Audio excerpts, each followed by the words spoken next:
Koram Gajuang chenro en migago wadhi mbele gi wech manyien. Duol ma kedo kod mibadhi e pacho ka EACC ka oriwore kod migawo mar tije rawere kod tuke ojiwo rawere mondo mi okaw okang' mokwongo mar kedo kod mibadhi e pacho ka to ahinya to kokalo e tiyo gi teknolojia manyasani. Ne gilose romo mano bang' KICC e boma ma Nairobi. Jatatije mar duol ma kedo kod mibadhi EACC Abdi Mohamed kod jakom mare David Oginde olero midhiero ma mibadhi kele pacho ka kod ber mabiro bedo kaponi oganda okonyo gi kedo kod mibadhi. And if we are going to lose our lives, I think that's a worthy pursuit. I think if I die today for standing for the truth, that's heroism. And I think that's something that all of us will desire to be celebrated.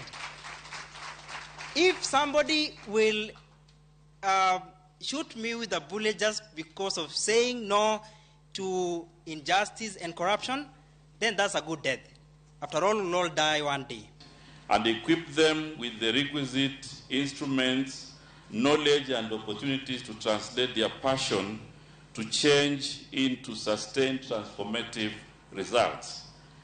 When billions meant for hospitals, roads, bursaries, and universities funding vanish in private pockets, it is not just money that is stolen, it is the jobs that you are supposed to get as young people, the classrooms that were never built, the loans that never reach your help account, and the hope that dies a little more each day.